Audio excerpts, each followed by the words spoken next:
Alright, thetestdriver.com, I'm Bill. We're going to show you how to do a little brake job.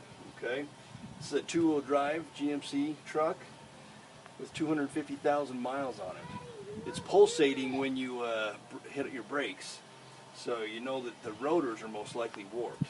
So I took the tire off, jacked it up, took the tire off. Okay, so that's simple enough. Then we pulled the caliper bolts. I already unscrewed them so you could save some time. So we pull those out, okay, and then you've got the rotor, or the caliper that's over the rotor, okay. You just grab it. It may have a locking mechanism on it, so you have to come up, and then you just twist it and pull it off. I'm going to try to put it somewhere where it doesn't hang. This guy's got a lot of grease on his. Put it about right there, okay. Alright, then we're going to need to take the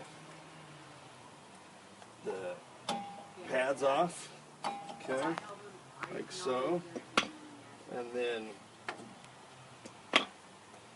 we'll grab these other bolts to take this off.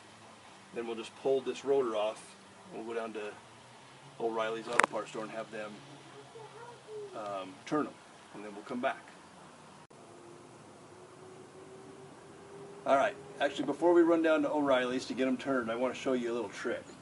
Okay, there is two bolts that hold this bracket on. It holds the pads, which the caliper attaches to, okay? These bolts can be kind of hard, and you have to do it with a wrench sometimes. If you take your first wrench, put it on the bolt, see, on the bolt, and then you put the round end over the open end, and then you can make it so it's like leverage, so you can actually have two to make it longer, and just pull up, and it'll take it off a lot easier. Okay, the other thing I want to show you, just so you know, and we'll show you when we actually put it back together too, but once these bolts are out, you want to kind of keep everything together. Get this bolt off. Remember, this has 250,000 miles. There was a lot of little, rust to deal with, trying to get everything off. That other caliper took a long time to break free. Thought it was shorter than this. There we go. Okay, once the bolts are off, just take the pads out with the bracket, so make sure you don't forget how they go in. Okay. Then put the caliper where it won't be hanging, back by the coil, like so. There we go. Grab the caliper, take it off, and there you go. We're going to run down. Alright, we're back from O'Reilly's, getting them turned. As you can see, they're much cleaner. I just sprayed the backside to make them nice and clean, so there's no residue of all the shavings. Throw that on there like that. Then you're going to take your brake cleaner, okay? You're going to spray the outside of it, okay? Get all those finger spots off, any little shavings that are still on there. Stuff dries really quickly. Okay, then we're going to put this bracket back on. Okay, just slide that in there.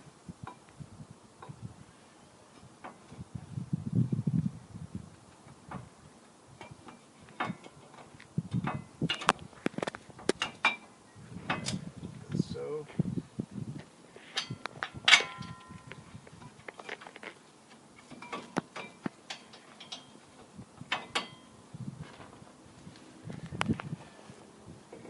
Caliper back out of the way.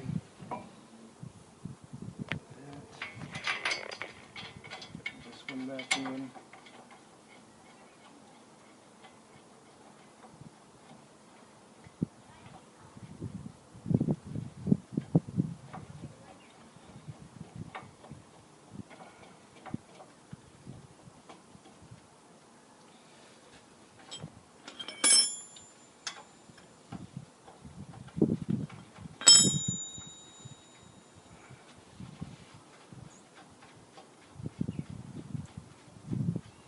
Took O'Reilly's about 45 minutes to actually turn the rotors. And they weren't very busy, so just to give you an idea. Cost me $15 a piece, plus a $3.50 can of brake clean. And then I had to buy a Torx wrench for this particular, which did a socket style. It was a T55, which goes on that right there. Okay, so make sure you check with your local parts store what size it is. I had to go back a couple times because they didn't know on this particular case. Okay, and then you take your caliper, and if you're lucky, you won't have to actually push it back because you just took some meat off of the rotor. Yep, there we go. Just like so. Put the pins back in.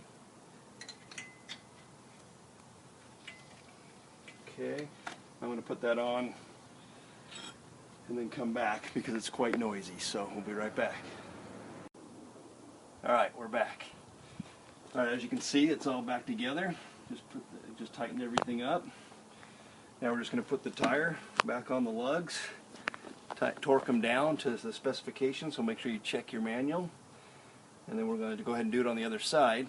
Put it together, take a test drive, and we'll see if it's nice and smooth again. Alright. We'll be back in a little bit. Alright, we're back to take the test drive. Here we go. We're going to come up to a stop sign and push on the brakes and see if we get a little chatter or anything. Alright, here we go. And press. Nope, no chatter. Nice and smooth. So everything worked great. Alright, you saw it first at thetestdriver.com. Come visit us. If you have any questions, feel free to leave a comment or go into requests, and I can help walk you through it even more detail if you need.